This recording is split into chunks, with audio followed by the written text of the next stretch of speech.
26 अप्रैल 1986 Soviet संघ के एक शहर कीव से करीब 100 किलोमीटर की दूरी पर स्थित एक न्यूक्लियर पावर स्टेशन में विस्फोट हो जाता है। ऐसा विस्फोट कि एक ही बार में 30 कर्मचारियों की मौत हो गई। विस्फोट की वजह से शहर में जो रेडिएशन फैला उसका असर ऐसा था कि सालों तक हजारों लोग कैंसर जैसी बीमारी की चपेट में आकर मरते रहे। इस हादसे के 5 साल बाद यानी 1991 में सोवियत संघ टूट गया और दुनिया के नक्शे पर एक नया देश उभरा जिसका नाम है यूक्रेन। इसी यूक्रेन के मुखिया व्लादिमीर ज़ेलेंस्की ने एक्स पर एक वीडियो पोस्ट करते हुए कहा है कि रूस ने चेर्नोबिल न्यूक्लियर पावर स्टेशन पर ड्रोन अटैक किया है। इस अटैक में किसी के जान जाने की तो खबर नहीं है, लेकिन फिर भी यूक्रेन में दहशत जैसा माहौल है क्योंकि 1986 के विस्फोट का वो ट्रॉमा एक बार फिर ट्रिगर हो गया है। नमस्कार, मैं हूं भूपेंद्र सोनी और आप देख रहे हैं खबरगांव। इस वीडियो में विस्तार से चर्चा होगी चेर्नोबिल की घटना के बारे में। सबसे पहले आप ये वीडियो देखिए।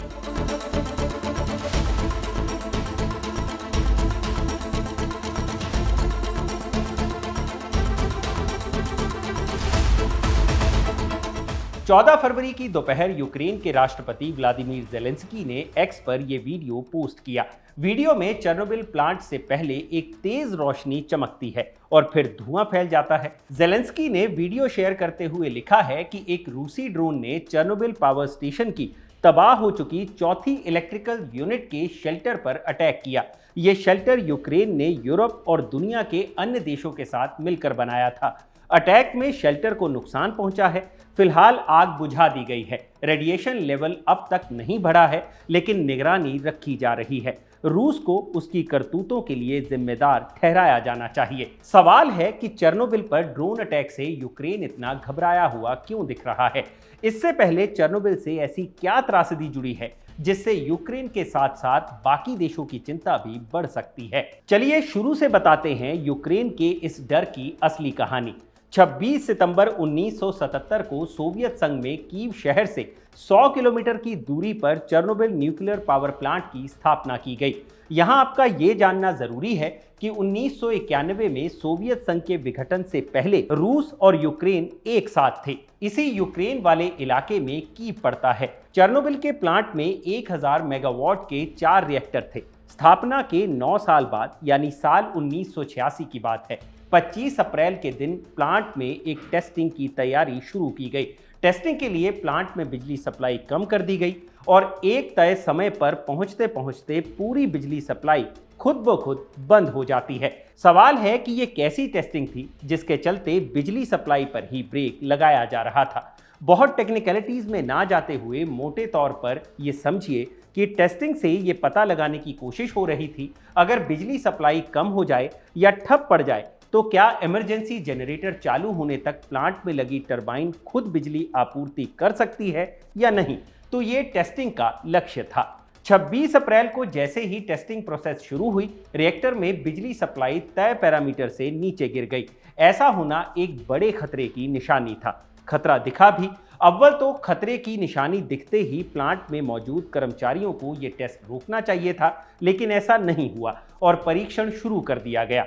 टेस्टिंग शुरू होते ही वो हुआ जिसकी उम्मीद किसी को नहीं थी। अचानक बिजली उत्पादन शुरू हो गया। मौके पर मौजूद अधिकारी समझ गए थे कि मामला हाथ से निकल चुका है। फिर भी एक ऑपरेटर ने रिएक्टर का शटडाउन बटन दबा दिया, लेकिन काफी देर हो चुकी थी। शटडाउन बटन दबाते ही रिएक्टर नंबर 4 में एक जोरदार धमाका हुआ। विस्फोट के साथ ही रिएक्टर की छत उड़ गई। चेर्नोबिल के दूसरे हिस्से में मौजूद कर्मचारी इस मामले को देखकर कुछ कर पाते, उससे पहले ही दूसरा धमाका हुआ। एक के बाद एक हुए 2 धमाकों ने 30 लोगों को मौत के घाट उतार दिया। चेर्नोबिल न्यूक्लियर प्लांट में हुआ हादसा न्यूक्लियर पावर इंडस्ट्री में अब तक की सबसे बड़ी दुर्घटना थी। विस्फोट में रिएक्टर बर्बाद हो गया और चारों तरफ इलाके में रेडियो एक्टिव पदार्थ फैल गया। यूनाइटेड नेशंस की साइंटिफिक कमीशन की रिपोर्ट के मुताबिक कुछ ही हफ्तों में 100 से ज्यादा लोग रेडिएशन की चपेट में आकर घायल हो गए। रेडिएशन का असर देखते हुए आसपास के इलाकों से 1,15,000 लोगों को विस्थापित किया गया। 1986 की इस घटना के बाद बेलारूस, रूस और यूक्रेन से लगभग 2,20,000 लोगों को उनके मूल निवास से हटाकर दूसरे इलाकों में भेजा गया। इन 3 देशों का बड़ा हिस्सा रेडियो एक्टिव पदार्थों से प्रदूषित हो गया। चेर्नोबिल से निकलने वाले रेडियो न्यूक्लाइड ने तबाही मचा दी, जिसके चलते साल 2005 तक बच्चों और टीनेजर्स में थायराइड कैंसर के 6000 से अधिक मामले सामने आए, जो हादसे के समय रेडिएशन के संपर्क में आए थे। हालांकि इस रिएक्टर से निकलने वाली रेडिएशन की जद में पूरा यूरोप आ चुका था, जिसमें स्वीडन, फिनलैंड से लेकर इटली जैसे देश शामिल थे, जहां तक ये रेडिएशन पहुंची थी। यही यूक्रेन के साथ साथ बाकी दुनिया के डर का भी कारण है। यूनाइटेड नेशंस की scientific committee on the effects of atomic radiations की 2008 की एक रिपोर्ट के मुताबिक इस रेडिएशन की वजह से 5 लाख से ज्यादा लोग प्रभावित हुए, जिनका इलाज किया गया। इनमें से जिंदा बचे लोग आज भी कैंसर की बीमारी या उसके खतरे के साथ जी रहे हैं। चेर्नोबिल में हुए विस्फोट के बाद यूक्रेन ने रिएक्टर वाले इलाके में शेल्टर का निर्माण कराया ताकि रेडिएशन से बचा जा सके, और अब उसी रिएक्टर नंबर 4 के शेल्टर पर रूसी ड्रोन से अटैक की बातें सामने आ रही हैं, जिसका वीडियो यूक्रेन के राष्ट्रपति जेलेंस्की ने शेयर किया है।